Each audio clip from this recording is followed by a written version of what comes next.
Hi, everyone. My name is Hillary Kellner. I'm the Communications Director for the Utah Department of Public Safety. Today, we will have two speakers, one representing the state of Utah and one representing our federal agencies. They will be providing some updates as well as a recap of what happened here at Utah Valley University yesterday. We will be able to take a couple of questions after they are done speaking, but it will be short in order to stay in tune with the president speaking at 9:45. So I'll go ahead and introduce Commissioner Bo Mason.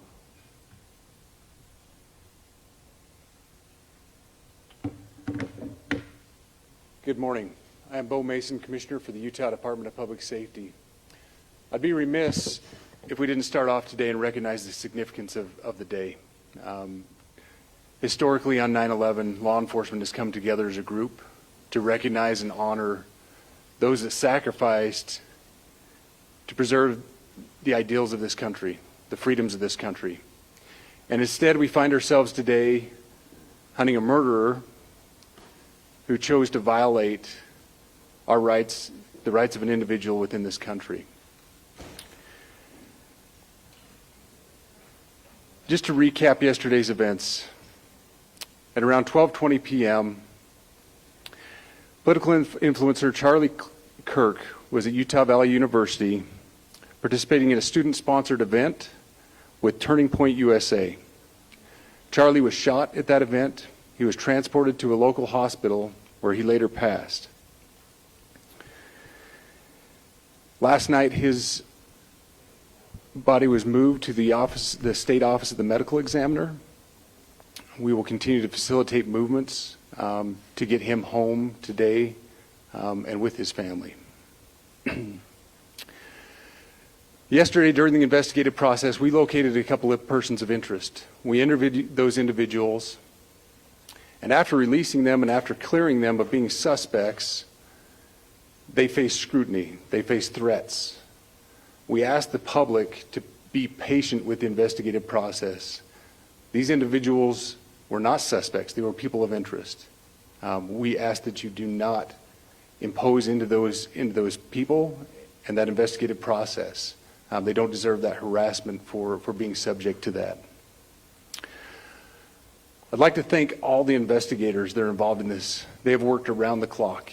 All day yesterday, through the night last night, investigators from the State Bureau of Investigations, from county, from city agencies, the university, our federal partners with the FBI, the ATF, and many others. Those are just a few of the people that we have involved in this. I'd like to thank all of them for their strong work. Through all that work last night, we were able to make a few breakthroughs. We were able to track the movements of the shooter. Starting at 11:52 a.m., the subject arrived on campus, shortly away from campus. We have tracked his movements onto the campus, through the stairwells, up to the roof, across the roof to a shooting location. After the shooting, we were able to track his movements as he moved to the other side of the building, jumped off of the building, and fled off of the campus and into a neighborhood. Our investigators have worked through those neighborhoods, contacting anybody they can with doorbell cameras, witnesses, and have thoroughly worked through those communities, trying to identify any leads. We do have good video footage of this individual. We are not going to release that at this time. We are working through some technologies and some ways to identify this individual. If we are unsuccessful, we will reach out to you as the media and we will push that publicly to help us identify them. But we are confident in our abilities right now, and we would like to move forward in a manner that keeps everyone safe and moves this process appropriately. Last night I communicated with Erica. The family's devastated. As a Commissioner of Public Safety, as a father, as a husband, I can only imagine what that family's going through. The heinous event that happened yesterday is not Utah. This is not what we're known for. Over the past several weeks, we've seen this state come together to help families in mourning, come together as a community to show what Utah is known for a state of character, of service, of camaraderie, of a neighboring feel. We will not stand for what happened yesterday. We are exhausting every lead. We have every officer invested in this, every investigator, every local agency. The outpouring of support from the law enforcement community has been astounding. We are investing everything we have into this, and we will catch this individual. Having walked through the crime scene, through the hallways of this school, through the classrooms, I can't imagine what the people on scene felt as well. A horrific event where some of them barricaded in classrooms, some of them ran in fear. Can't overstate the tragedy and the horrific event that yesterday was, and how we will work to bring to justice the actions of one individual or any other individuals that assisted in that. Our state has gone through a lot, and we will come out successful. With that, I'll turn the time over to Special Agent Bowles in charge. Good morning. My name is Robert Bowles, and I am the Special Agent in charge of the Salt Lake Field Office. Following yesterday's tragic shooting of Charlie Kirk, FBI agents have been working around the clock in coordination with our law enforcement partners. We are and will continue to work nonstop until we find the person that has committed this heinous crime and find out why they did it. This morning I can tell you that we have recovered what we believe is the weapon that was used in yesterday's shooting. It is a high-powered bolt-action rifle. That rifle was recovered in a wooded area where the shooter had fled. So the FBI laboratory will be analyzing this weapon. Investigators have also collected footwear impression, a palm print, and forearm imprints for analysis. Now, I understand there are a lot of questions about motive. I assure you that all leads, tips are being fully investigated. As of this morning, we have received more than 130 tips. We thank the community for that. The FBI has brought every resource to bear, and we will continue to do so throughout the course of this investigation. The FBI's mission is to protect the American people. It's to uphold the Constitution of the United States. Any attack on the First Amendment is an attack on the very foundation of our democracy. That is why we will relentlessly pursue this case and the shooter until we find him. We also continue to grieve with the family and the community. It's our community. If you have any video or images from the shooting, we ask you to please submit them to our digital media tip website at www.fbi.gov/Utah Valley Shooting. You can also call the FBI at 1-800-CALL-FBI. We truly rely on the public's help in these types of cases, and no tip is too small or insignificant. Thank you.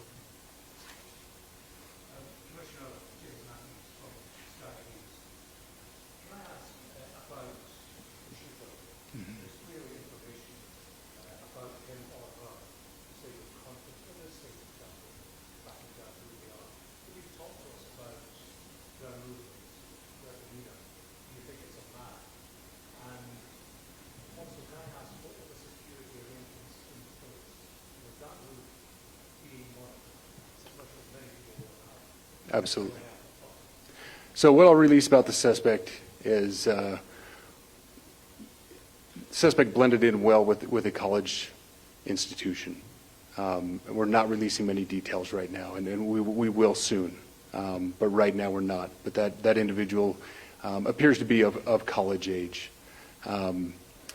We are confident in our abilities to track that individual. If we're unsuccessful in identifying them immediately, we will reach out for the public's help and the media's help in pushing those photos.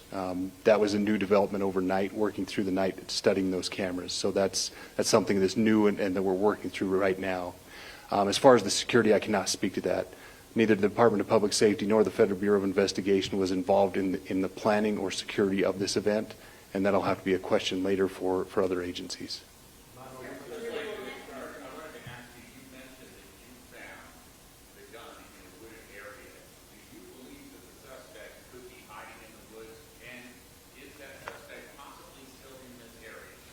So that's a good question, and it's a question that goes to the safety of the community, right?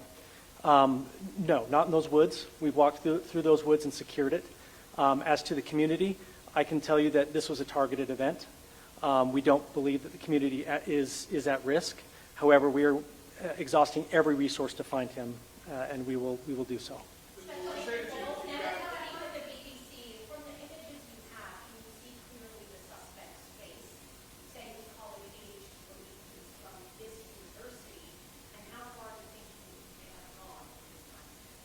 So I can't comment specifically on his face or any details such as that, as it's continuing to be a part of the investigation, and again, we'll release that shortly.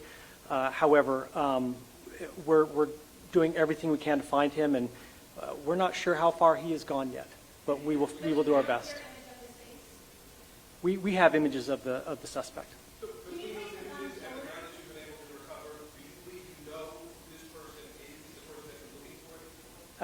Again, as part of the investigation, we're not releasing any details such as that right now. We are exhausting all of our resources to be able to collect those, but that's, again, part of the investigation. Excuse me? We are working on that, but again, part of the investigation that I can't release.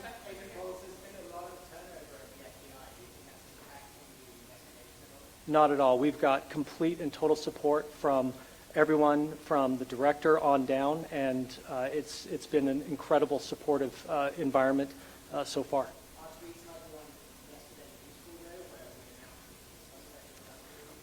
All I can say is that we're working the investigation the best we have with the environment we're given. So thank you.